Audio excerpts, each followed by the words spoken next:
aka Sunshine, and I'm going to be your host today. Today's theme is living with testicular cancer, and we're going to be talking with three survivors. First, I just want to tell you a little bit about Epic Experience in case you are not familiar. Epic was started in 2012 by Nancy Ferro after her oldest son was diagnosed with testicular cancer, actually. And he went through his treatment and afterwards just had a really hard time getting back on track, suffered with depression and some other things. He was able to attend a group for young adult survivors, and it absolutely changed his life. And after seeing the way Michael kind of came back alive, Nancy thought, why not do this for all cancer survivors? So Epic Experience was born, and it provides a week-long camp in the Rockies for cancer survivors of all types, all ages, from 18 to 88. Unfortunately, because of COVID, we've had to switch things up a little bit this summer, but we're going to be having some virtual camps instead. And if you're interested, you can go to the Epic Experience website to find out about those. This particular series, the Beyond Cancer series, is sponsored by the alumni team, as well as AZI. We really want to thank them as a pharmaceutical company that has helped us put on programs like this. But the alumni team is made up of alumni who have all attended camp, different camps, different cancers. We live all over the United States, but this was one way that we saw we could really extend the community that starts at camp. So these series have used to be about every quarter or so since we've been on lockdown and COVID. They've been about once a week. And the last few of them have all focused on different types of cancer. So if you have missed any of them, you can go to the Epic Experience website and the YouTube channel and find them there. So again, my name is Gail. I'm going to be talking with three survivors of testicular cancer. We have two Davids and a Michael. So they're going to be joining us. They're going to be asking questions or answering questions. If you're watching, please feel free to add your questions to the live comment section, and they'll be put up and we will ask our panelists.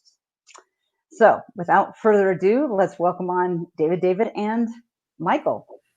There's David number one, Michael, and David number two. Welcome, guys. Hello. Hey, Gail, how are you? All right. I got to say this right up front. I'm going to be talking balls with these three guys today. So here we go.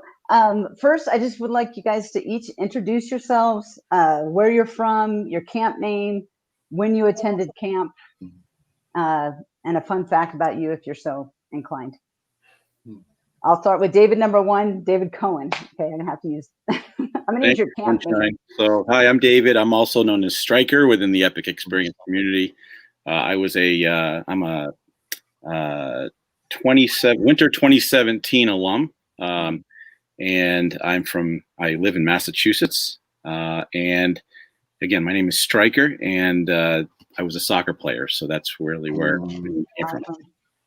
Cool. Michael. Michael Ferro, aka Train Tracks. I was diagnosed back in August of 2007. I am now, so it'll be 13 years this coming August. Yeah. The reason why I'm Train Tracks is because my incision, and I'll bear social media this, but I've got an incision from here down. Looks like a set of train tracks, so that's why I'm Train Tracks. Awesome. And when did you attend camp? Oh, I'm sorry. This last summer, last June. All right. And David. Hi, everyone. Honored to be with you. Mike, I don't know if that's the sun on your shirt, but it's a bright train track on your shirt. Like literally, I've been trying to block it down the entire way. So I don't know what the meaning is, but there's something significant about that. I'm honored. Thank you for having me on. So grateful to be with everybody. My camp name is River. I was at camp this year, actually just before everything went into shutdown. So this was one of my last experiences out in the world. I've never really, this was my first time taking time to focus on myself in a setting away from the world and really immerse myself in what my survivorship was. And I was struggling to figure what name I wanted to use. And as we were driving up to camp, the Colorado Rockies, twisting and winding, and you never know where it's going to go. And it's always cutting through different spaces. And I just felt like, that's it. That's River. So, Perfect. yeah. Awesome. All right.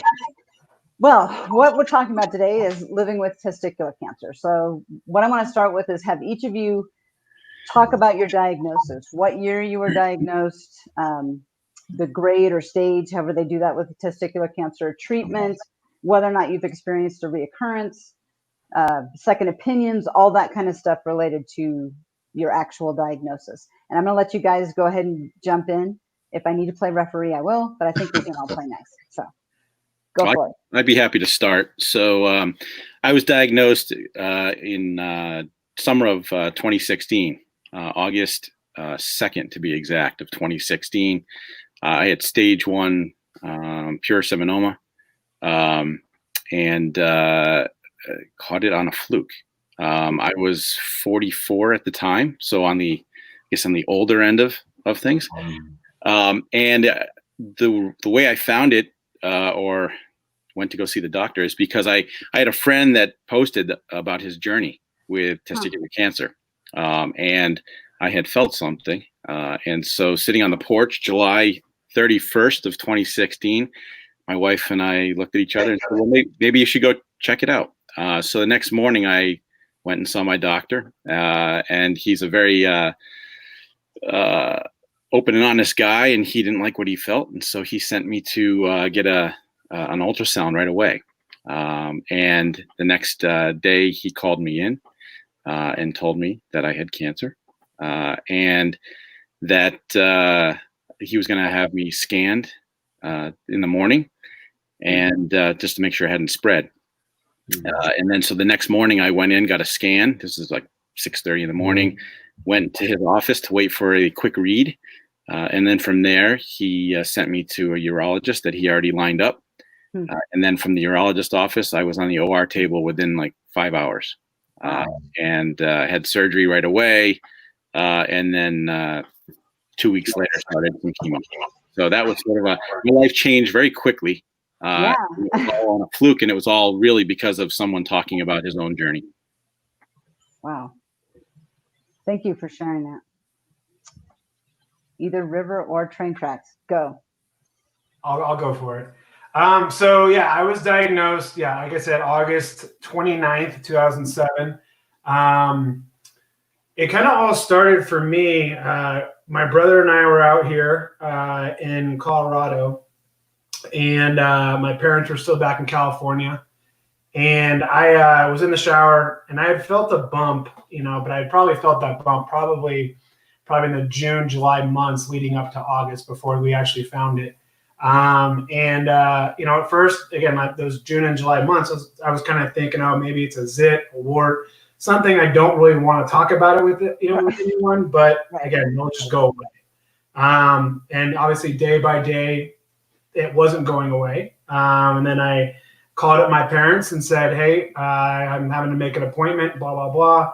And then my mom was at the appointment with me, and had an ultrasound done. But it basically very similar to you, Stryker. I went in for the initial appointment, and things just happened so fast. For me, it was, hey, we're going to do a ultrasound, then we're going to do a CAT scan, then we're going to, then we're going to do all these blood tests, and I'm like, whoa, pump the brakes, But I remember I went in August 29th, and then 2 days later is when I had my surgery to remove my testicle. And I think that's the one thing I know with testicular is that I feel like, they know that, as soon as you get that diagnosis with testicular, they are so fast to move on it. Wow. So 2007 was the orchiectomy in August, and then I had a recovery for a little bit, and then I had the surgery, the RPLND, which is why I'm train tracks, where they kind of open you up, take all the insides out, and the doctor reaches his hand in and literally rips out your lymph nodes with his hand. But the way they did that was pretty gruesome, I would say. I was in the hospital, I believe, for 5 or 6 days. But it's crazy now with the technology and how things are now. I've seen some other friends of mine that have had the same surgery, and while my incision is, maybe a foot and a half, the incisions now are much, much smaller, which is really cool to see that technology being done. Yeah. But yeah, so that's a bit of my background. So how old were you, Michael? 23. And Stryker, how old were you? I was 44. 44. Yeah. And there's a stat up there right now that is between 15 and 44. And River, how old were you? And go ahead and tell us your story. Yeah, I was my senior year in college, my first diagnosis, and fortunately was caught early. I had surgery and no other treatment and was fine. 5 years later, I was diagnosed with a different primary testicular tumor. So I've had 2 different types of testicular cancer. And the second time, it was also caught early, though I had radiation treatment down my whole GI tract. And for me, fortunately, the medical part of cancer was relatively easy. It was more all of the collateral damage to life that has been really challenging. So loss of fertility and, PTSD and anxiety and all the kind of things that really interrupt what we thought life was going to be. So, Right. yeah. Well, especially as first time college graduate. Sorry for that. We have a question already, since both of you are, all three of you really talked about moving fast. David, was that also the case with you, even though they caught it early? Yeah. So one of the questions asked is, why are they so fast to move on it? And is it because it's so likely to spread? If any of you know the answer to that.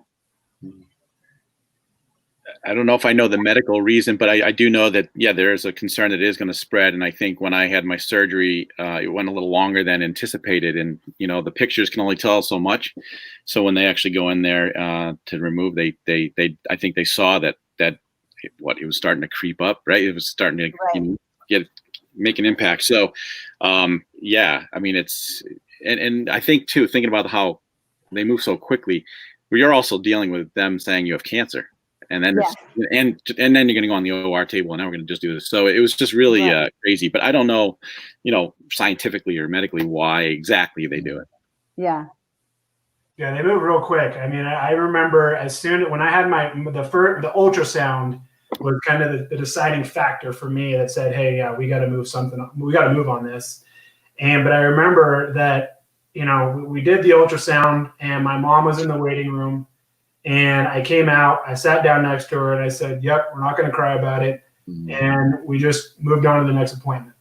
Mm-hmm. And I feel like just from that, little vortex of, 45-minute span, my life just like that was really different. But it was so crazy how immediately I had a doctor and then 4 or 5 other med students in the room. And I'm like, what the heck is going on right now? Yeah. Well, yeah. And a question for all of you, kind of along those lines, since they move so quickly, did you have a chance immediately to process it? And if not, I mean, what were your initial thoughts? And then if you were kind of in shock, which I can imagine you were, when you finally realized what was going on, what was your emotional and your mental reaction to the whole thing? All of you, whoever wants to go first. I'll admit on this one that it was 3 years before I ever cried. And so the doctor would have had to wait a really long time for me to process what was happening to me. And it was one isolated incident that I was able to let emotion out after 3 years. And then I went back into denial. And it wasn't until another year or two after my second diagnosis that I was able to process everything. So, for all of us, these are really weighty, significant things to deal with. So. Yeah, definitely. And it's different for every single person, no doubt. Yeah, I think for me, I went from leading and being an executive of an organization to all of a sudden stopping and having to focus on myself. I remember I was scared. I was scared. You think of the worst, right? You don't think about what can happen and all the positives. How research has moves us along and all the possibilities. But the first thing I think about is cancer and those that I know that didn't make it. Right. And I just remember that car ride home. I mean, I just, my wife had met me at the doctor's office, and then when the doctor told me, it was like Charlie Brown. I didn't hear. He said you have cancer, and then the rest was all sort of wah wah wah wah. And my wife was the one that listened. And then we had 2 cars. We had to follow each other, and then I had to somehow call my parents and my sister, and it was just it was crazy. And so I think you sort of you're thinking about the physical piece, and then you're mentally just all of a sudden drained and just trying to process everything. Yeah, definitely. Yeah, I mean, for myself, it was. I mean, I just started my first job right out of college, and and I think from that, I mean, prior to that, I'd had some other health stuff in February prior, and yeah, I mean, I felt like my life was just kind of getting the e-brake pulled on it whenever this stuff would happen. I kind of felt like, hey, is this someone trying to tell me to pump the brakes on life, or kind of what's going on? But yeah, I mean, I think it took me a long time to really process kind of what happened. And I mean, I think it took me a while to figure out how to manage that. I still talk about it to this day. I mean, mental health is a big thing. And it's one thing that, especially as men, it's one of those things that sometimes if you're too prideful to talk about it, especially when I was 22 and 23, I mean, I knew I didn't really have anyone around my age group that really could relate or understand what I was going through.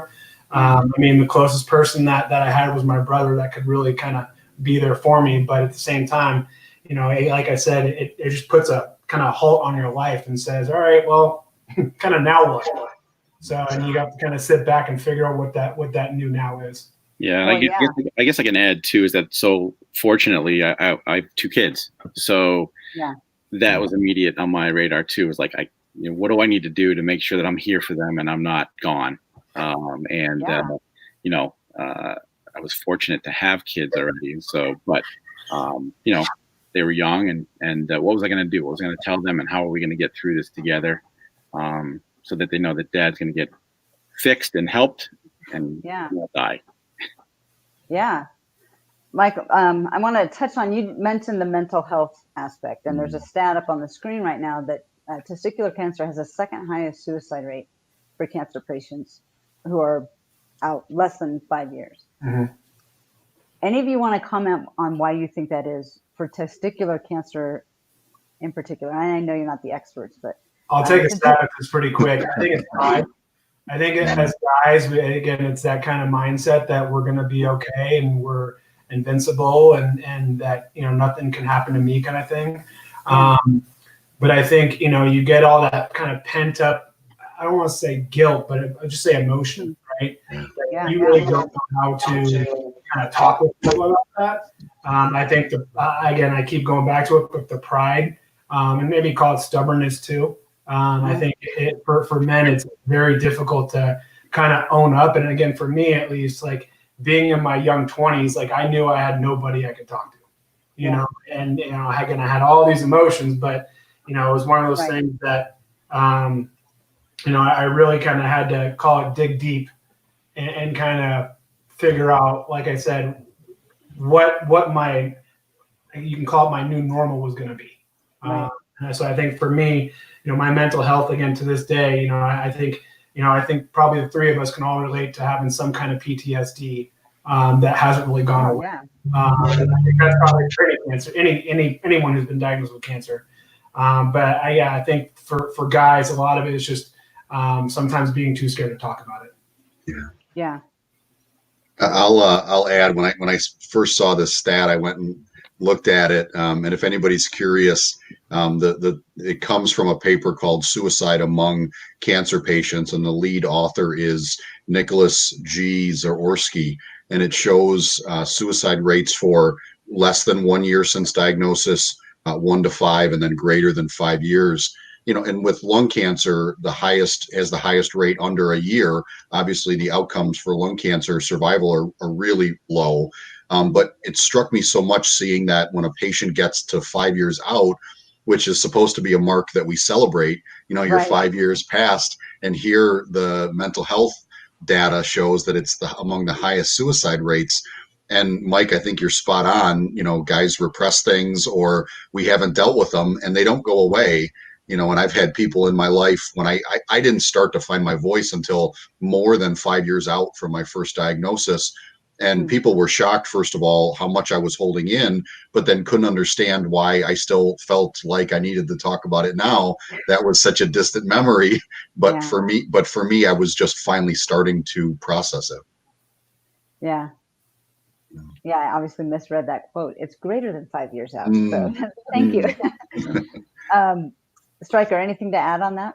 Yeah, I mean, I don't know if I have anything else to add other than that, I think maybe because testicular cancer can hit that younger age, and as men, many of us have these dreams about what life will look like, and being able to have a family and being able to function the way you're supposed to function.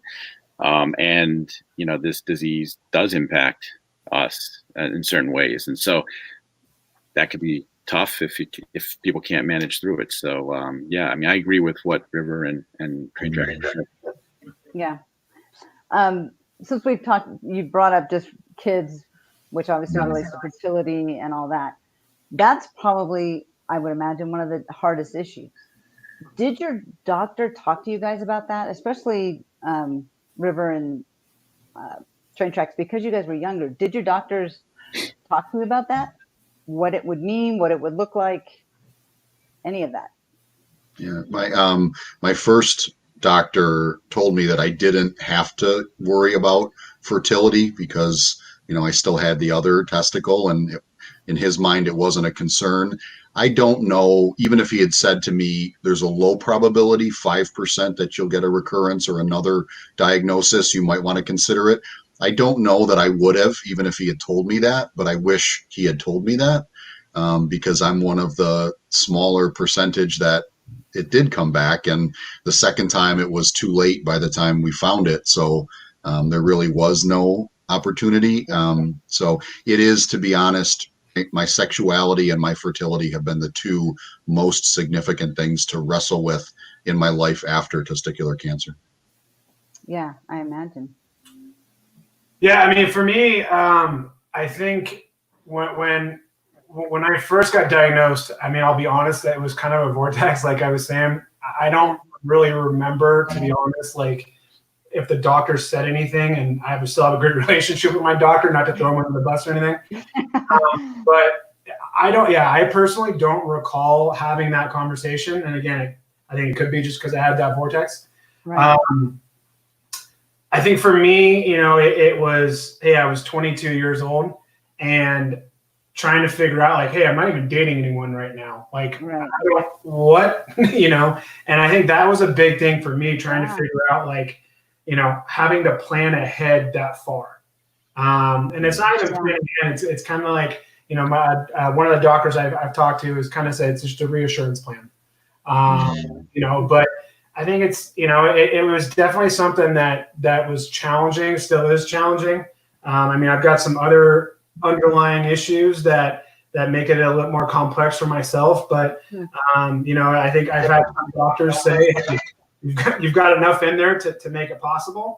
But, I've definitely been told by other doctors that I do have an uphill battle. But again, I think it's one of those things that you don't really think about fertility when, or having kids, at least for me, I was 22, just graduating from college. Like, I wasn't thinking of having kids.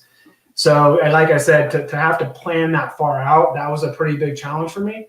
But, I think now I've learned a lot more, educated myself a lot more on kind of what the process is and what that would look like. So it's kind of helped a little bit just from kind of put my mind at ease a little bit.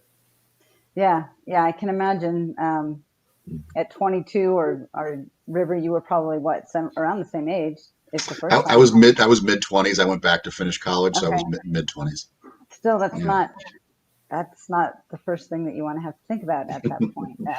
So I can imagine. What other ways, and this is for all three of you, has being diagnosed with testicular cancer affected your life? the way you live, side effects, any of that, mental, emotional, physical, the whole gamut. I think for myself, I think I'm much more direct about it. I mean, at first, when I first got the diagnosis, I was, and Colin would be the first one to say it, but I was very sensitive to people's words. And, they might be joking, trying to make a joke, and I understand, like, they're just trying to maybe make me smile or something like that. But, a whole joke isn't really funny, to me when I'm just going through things. So I think that was kind of a big thing that I kind of had to deal with, of kind of trying to figure out, how to manage my relationships. And at the same time, I understand, like, my friends, again, at that age, 22, 23, that maturity may not be there to be given, being told that, hey, your friend of yours has cancer.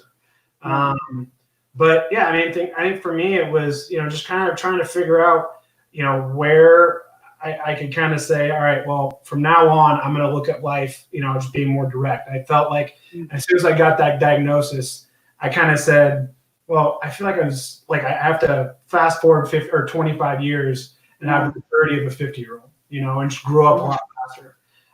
Just because, again, I had to think about things a little differently. So yeah, for me, it was just being much more direct with people and kind of saying what you feel. But it also took me a long time to figure out how to do that. Yeah, it is a learning process. Yes. Yeah, I guess so for me, you go from this, so I was an athlete, so you go from being this, having this physical presence, feeling good, exercising, to all of a sudden being sick. And in my career, I help others. And so I went from helping others to having to swallow, raising my hand and saying that, well, this guy needs some help now, and I can't help out others. I need to focus on myself. So, and then I think my athletic training helped me eventually focus on the healing piece and getting, going through the surgeries and the chemo and getting through that. And so we did it, and we healed well. But then there was that mental piece, which I know, we all of us in this session here understand. And that's a piece that's tough. People can look at you and say, oh, you look good. You're doing great. I'm over.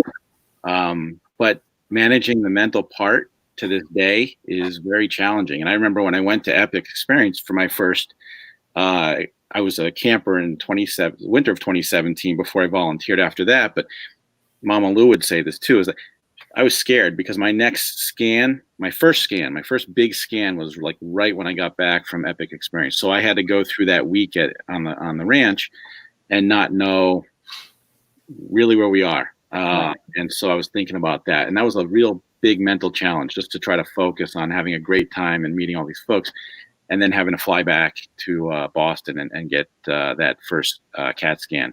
And so the mental part is a big piece. It's something I think we're always going to live with. It's something we look over our shoulder all the time and say, is it going to catch up with us? Is it going to get us a different way? It's something that we have to work at, and you can't do it alone. You need some support. You need help. Yeah. I'll just add to yes to every part of that question you just asked. Yes to all of it. I can't think of a word. Profound. How much is still in there that we have to really dig to find. And so I was at camp February of this year, and I see Amanda's on. Hi, Amanda. The counselors really helped me dig into some things like survivor guilt and stuff that I hadn't really processed before. And it was really like amazing how deep that week was. I mean, really in ways I didn't expect, being, you can tell by my hairline, I'm 18 years out from my first diagnosis. And it was this really, really deep experience. And then the week after camp, I ran the first marathon of my life. I've been training to run a marathon and did it. Yeah. And I mean, it was this amazing experience, and then of course the next day you're like completely wiped out. And I remember thinking, I haven't felt like this since radiation. And it was like that whole like depleted, exhausted, overwhelmed feeling was like a minute ago, and it was more than a decade ago. So it's just crazy how close those things are. And what can trigger it? I mean, running a marathon, that was an awesome positive thing, and you're tired, but yet it still can trigger this thing, and it's Yeah. crazy. Now, you just mentioned survivor's guilt. So actually, that's one of the questions I was going to ask. Have you guys experienced survivor's guilt? What has that experience been like for you, and how have you coped with it? And I don't know if this applies to all of you, but River, you just mentioned it. So you added how have we coped with it at the end of your or not. Thank you, you're reading my mind. My response is that I think we all in different ways try to do things to cope with what we're presented with. And you mentioned triggers, and things happen that just so catch me off guard personally that bring that guilt back, and so that's one that I'm still trying to figure out in my life. And especially going through cancer as a younger person, I almost don't know how to finish that sentence. It affects so much of your life that when others don't get to live the rest of their life, that's especially hard when they're our age. Yeah. Yeah, I mean, I would definitely echo what River's saying. I mean, I think for me, being at that young age, I mean, I believe there were 3 guys that I knew that you continue contact with. Just kind of a different resource for myself. 2 of those guys passed away, and I think for me it was, why am I so lucky? Why do I get to, if it's stage 1 to stage 4 or 4A or 4B, what's the difference? But at the same time, for me, it was, I had my surgeries, had my trials, if you will. But I think for me, it made me almost, in a way also appreciate kind of not wasting any minute you got, or any second. Yeah. But I think for me, I looked at it as, I have felt that guilt, and I think that guilt doesn't really go away. I feel like, every time I hear of another guy getting diagnosed with TC that, I have at least a connection with, I definitely feel that, the kind of that anguish that's like, I wish I know what that's coming your way, but at the same time, like, hey, how can I help you along that journey? That's my biggest thing, that whenever I hear of someone else getting it, my big way is like, hey, let me talk to you and figure out ways that I can help you get through it. Yeah.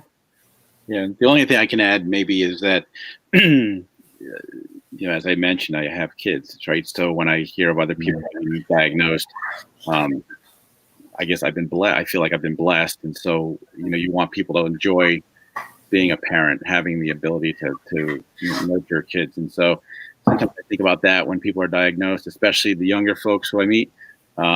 You want them to have opportunity.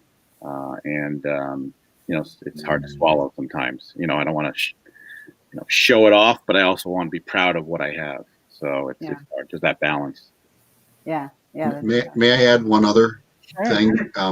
Mike, what you said, about like sort of seizing the moment and making the most of life. And before, I never knew how to talk about any of this. Most of us don't have words or voice, and before I had found my voice, I got a tattoo that says "too short to waste 1 second." Right. And that was my first way of like finding a voice or just words to express it, and anybody that's earlier in this experience, whether it's writing to yourself or, talking to somebody if you can, but whatever that first way is to just start to let it out, mine was tattooing myself, but Mike, I got to feel this, too short to waste 1 second, man. I want to live. I want to be alive, and that's what helps me offset that feeling. That's awesome. We have another question. What avenues have you found to connect with other testicular cancer survivors? It sounds like all 3 of you, or at least you've mentioned that you've heard of or talked to or whatever. Are you part of groups? Have you sought it out? Has it just kind of happened? I mean, I'll be honest. I think for me, back in 2007, I really struggled to find anything. I'll be very honest with that. I remember my mom, her request was for her, it was a Christmas present, was to go to a support group that I could find someone to connect with. And I go to the support group and I walk in and all these people in their 50s, 60s, and 70s. And I'm like, this is worthless, you know? So for me, like, that was kind of like my first introduction to trying to find that support. You know, I think, you know, maybe the three of you guys or the two of you guys can agree with me, but I've still kind of found that the testicular cancer community is so, in the grand scheme of things, it's still very small. I feel like there's a lot of kind of, you know, there's all these social media groups that you can obviously connect with, and there's some other testicular cancer organizations that have come out. But I think, you know, that was one of my things back in 2007 was there really was nothing out there for men with testicular cancer when it comes to support or finding someone, say, hey, I need to go talk to someone that I can relate to what I'm going through. So I think more recently, obviously, with people like Immerman Angels, you know, I think Immerman, I got to connect with them and they were a great support for me. But, you know, I think it's been, you know, trying to find those connections with other people has been pretty challenging for myself. Immerman Angels was probably my first kind of introduction to being able to connect with someone who's had a similar diagnosis like myself. Yeah, I would say that I didn't necessarily seek out the testicular cancer community. I had a friend who had gone through cancer twice, and he was sort of my go-to person to try to navigate through this. And then really, I think it was overall, it was just the cancer community for me, and meeting folks and you know, going to Epic Experience for me was that first opportunity.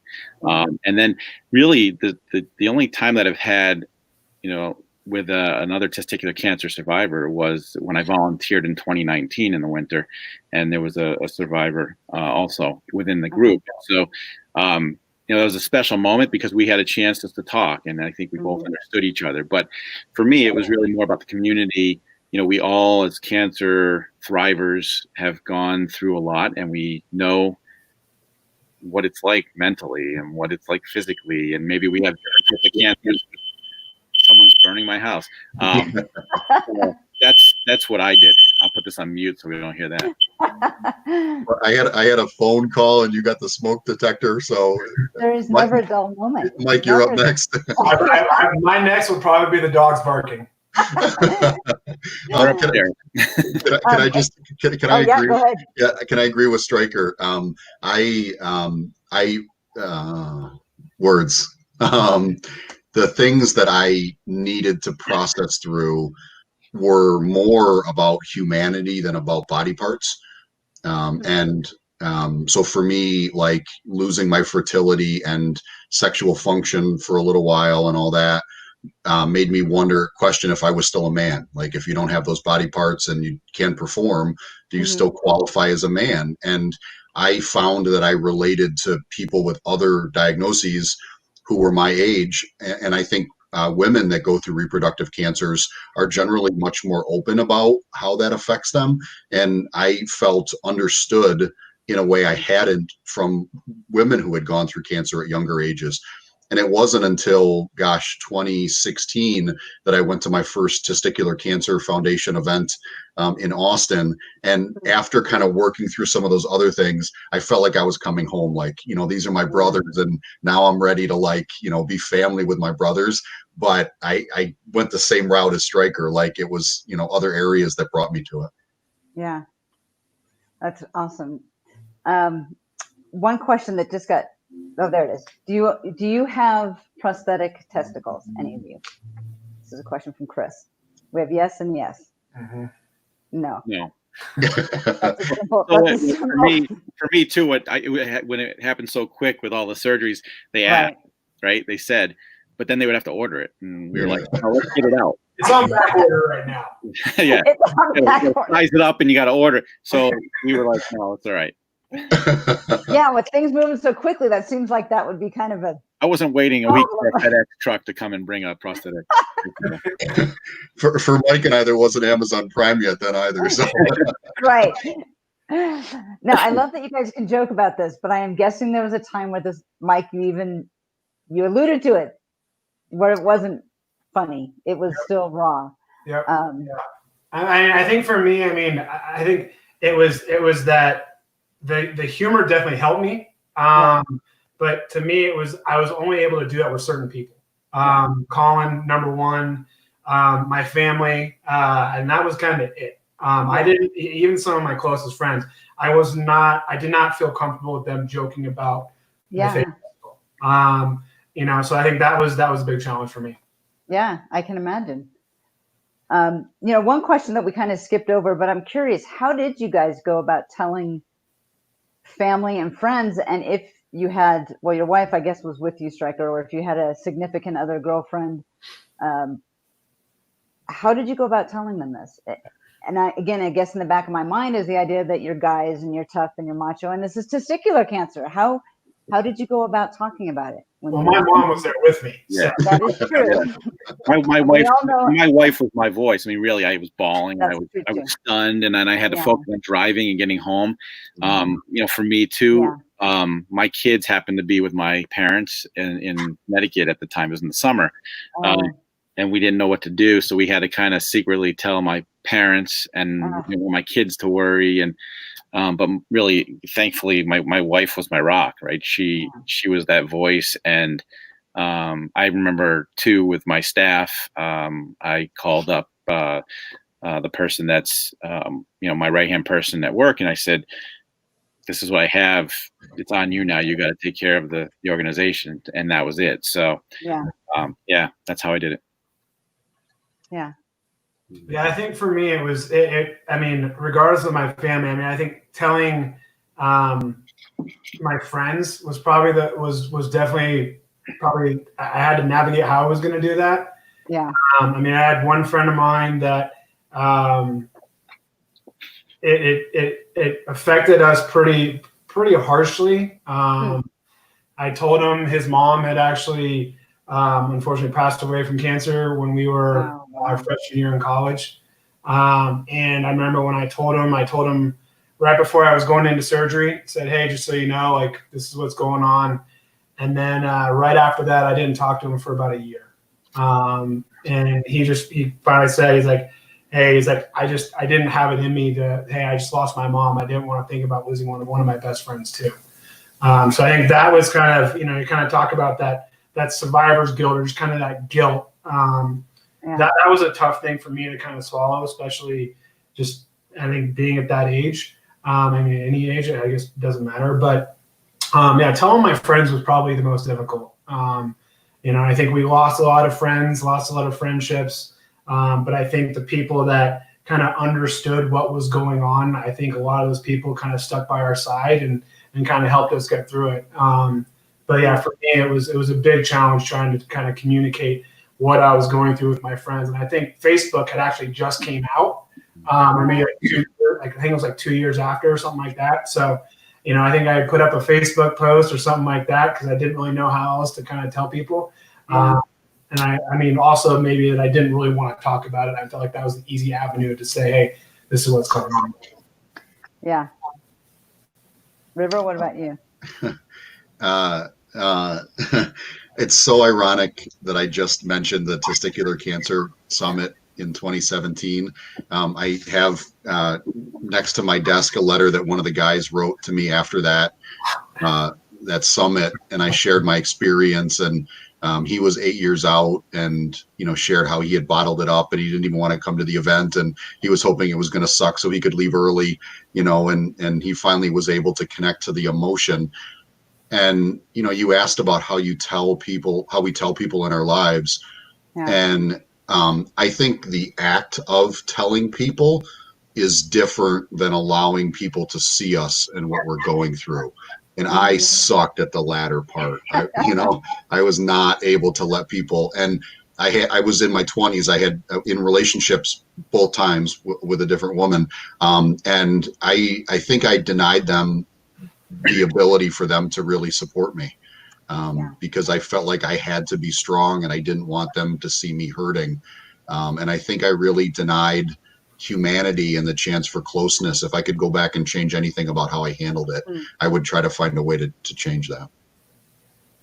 Yeah, that's tough. I mean, it's such a shocking thing just for you, and then to try and, yeah, I remember that was my least favorite part, I think, by the way, is having to tell people. So I made my husband do it. What about treatment options? You've all mentioned, I think you mentioned radiation. Stryker, did you say you went through chemo? Chemo, yep.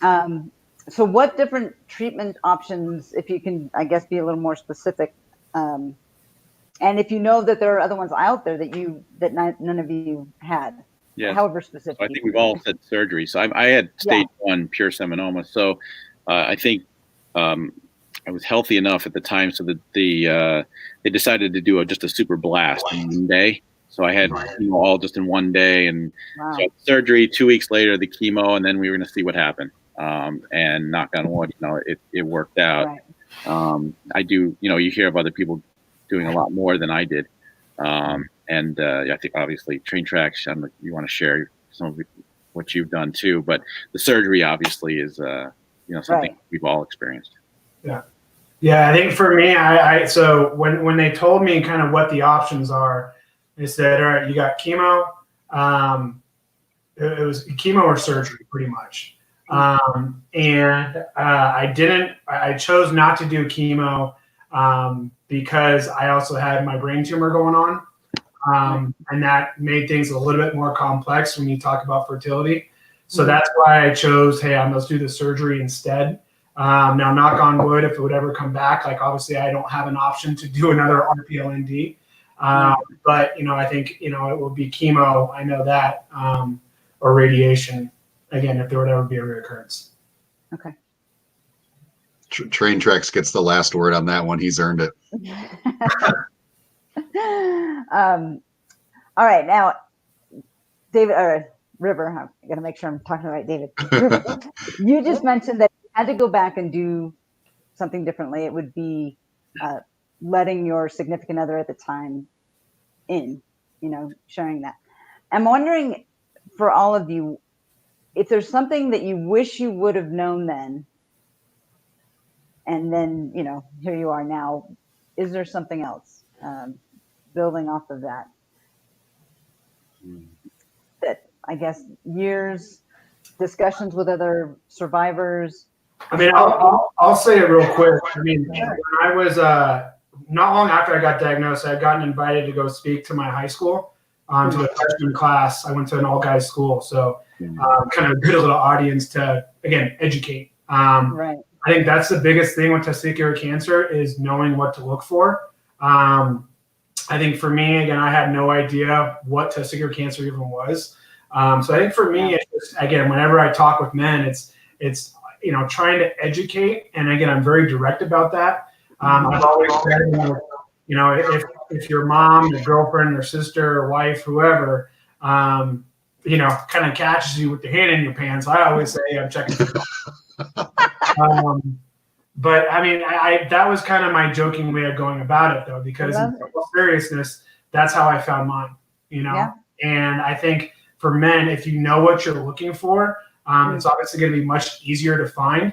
Whereas, if you're just, going on bike rides all the time, or, you're going in the hot tub, or who knows what, and you're just noticing all this pain, I'd much rather find kind of a small bump compared to debilitating pain. And I think I saw the question down there. So if everyone was like my tumor, the tip of my ballpoint pen, that's what I felt. But that took up 60% of my testicle because it spread all the way down. So that's why, again, if you know what you're looking for, I always said a tip of a ballpoint pen or a pencil, that was my tumor. So that's why with testicular, obviously early detection is so important. But again, educating people to say, hey, this is what you're looking for. I saw the question was red. So hi, Red. How are you? I would say that mine was actually more like an eraser, like the eraser of a pencil, like bigger. And I think thinking about educating yourself, like if it wasn't for this friend that talked about it, I might not be here today. So I could have gone on just feeling this thing and just saying, it's just, I don't know, it's whatever. I don't need to go get checked. And so, it was sort of fate that that we decided to go get checked the next day. But the unknown, and how to really feel and check, is something that I wish I knew more. And all of my friends, they all started to check constantly. Mhm. So, it's like check. Yeah. But the other thing too that I think, when you're told that you have cancer, you're thinking about the worst right off the bat. And I always struggled with all the money that's going into cancer research. And when I sat down with the urologist and he said what you had was a death sentence when I started, but now it's most like 95% curable. We're gonna this is not a big deal. We're gonna take care of you. It changed my whole perspective on what's happening out there and the advances that are being made and the advances that are helping all of us and saving our lives. So it's not perfect, but it's certainly necessary so that more people can get through all of this. Yeah. The one for me, if I could go back to younger Dave, I see Michael is on in the chat, Fatty, because of the fat tire bicycles that he loves so much. I won't share any of the camp secrets, but he said at one point, look up. Yep. And I wish I had done more of that along the journey, because we get so down and, we're going to manage this. And, we lose track of picking our head up and, seeing how big things are. And what cancer has brought into my life are these relationships, and I have friends now and relationships that I didn't know how to have at that level before. And so to me, when Fatty says look up, it's looking up to, how amazing life can be and people can be. Yeah, definitely. Another question. Testicular is, or this is actually a statement, sorry. It's usually either seminoma or non-seminoma. Did you guys have one or the other? Is one more common? Do you know? And along these lines, where do you guys get your information on testicular cancer? Have you gone to certain websites, Dr. Google? Do you just talk to your doctor? Where can someone get reliable information? I had pure seminoma. I don't do a ton online because it will make you crazy. You can look it up, I've been very fortunate to have, some very solid doctors, as well as my wife's side of the family. They're all physicians. And so I think that's my go-to. If we have a question, usually it's my brother-in-law, and who does he know? What questions, what answers can we get? Right. But, you can go on the WebMD and read about everything, and then it just will, you're going to look at, it's going to you out. Yeah. I was just looking, I kept my lab report for the diagnosis report from my second diagnosis. And that's the most terrifying thing, right? To see it, in medical jargon and centimeters. Yep. It's just, it's not fun. And I agree completely, going down the rabbit holes of what's online can be terrifying. I've actually found some of the things that have been the most helpful for me are from other guys that have learned things on the journey. One of the biggest examples of that in my life is my hormone therapy. I had a guy say to me, well, what's your estrogen level? And I've been on testosterone for almost a decade at that time. And I went, well, I've never had my estrogen tested. And so I went into the doc and I had my labs done and everything. And my estrogen level was more than 3 times the normal range because my body was converting testosterone into estrogen. And so they put me on an estrogen. So, with the lab reports, the doctor then was able to say, we're going to put you on an estrogen blocker. And it changed my quality of life. That was because somebody that had walked the path before me said, look at your estrogen. And so those have been really meaningful. Wow. Well, one last question for you guys. First, I just want to say thank you, and I'll say it again. Thank you for being so open and honest about these things. But one last question. I'm wondering if you were to meet someone who's newly diagnosed, do you have one thing that you would share, either a bit of advice, something that was encouraging to you, something you learned along the way? Anything that you would share with someone who's a newly diagnosed testicular cancer person? I guess I can. Can I say two? Sure, we'll let you.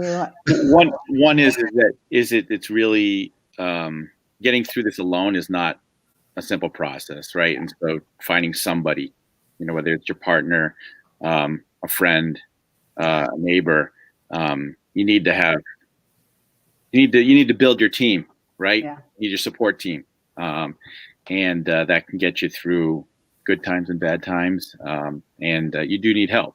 It's not simple. I think I would also say to a newly diagnosed person is that make sure you get every ounce of every day. Enjoy every hour, every minute, and don't sweat the small stuff. Life's too short, and so as River was just saying, what Fatty has talked about, look up. We're here for a short period of time, and what are you going to do with that time? Yeah. Thank you. Mike, I got one if you want to. Go ahead. Do you want me to go or you want to go? I'll go, and then you take the closing. I despite going through all the stuff that I went through, never sought out or knew to ask for mental health support. And I think now hospitals are better about, suggesting mental health and therapy and things. It was never really brought to my attention, and I didn't know or didn't think I wanted it at the time, but it's only been in the last probably 4 years now that I started to see a therapist. And after a couple sessions, me talking about how I got through this and I'm tough and all this kind of stuff, and the therapist said to me, "You mean nobody told you that this sucks?" Right? This is unfair. It sucks. Nobody wants this. You deserve to recognize how shitty it is to go through this, And so I would go, if I could go back to myself, I would say, it's shitty. It's unfair. You didn't ask for it. But you're going to meet a lot of amazing people, and there's going to be a lot of people that will take care of you. And, if you're lucky, we'll come together and get to do things like this to feel loved and supported and give back, and that's the journey. Yeah. Thank you. I think for me, it would be, and it's very similar to what Stryker and River are saying, but for me, it's, appreciate what you got. The big man upstairs is leaving you around for some reason, and who knows what that reason is. But for me, it's, I really tried to, I've got a tattoo on my arm that says "Fear Not," and it's something that, when I got that tattoo, I think cancer is scary, right? And for me, at the age of 23, I had no idea, what life would look like. I mean, I'm almost at 13 years out, and had no idea what life would look like, from when I got diagnosed then to now. But for me, it's, appreciate what you have. The support system, like Stryker said, I cannot agree with that more. I was very fortunate to have a pretty awesome family that we all kind of stuck together, and we knew that no matter what, that if we had each other, we were going to get through it.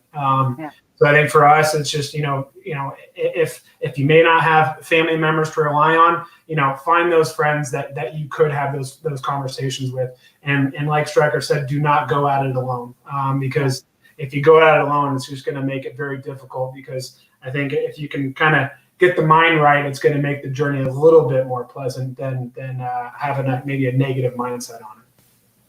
So true. You guys, thank you so much. This has been a pleasure. You guys, thank you for being honest and open, for sharing your journey, your suggestions. You guys rock. Keep it up. One day at a time, right? 1 second at a time. One day at a time. Enjoy, everyone. Thanks, Sunshine. Awesome. Take care. Thank you, guys. See ya. Bye. Bye, guys. Bye-bye.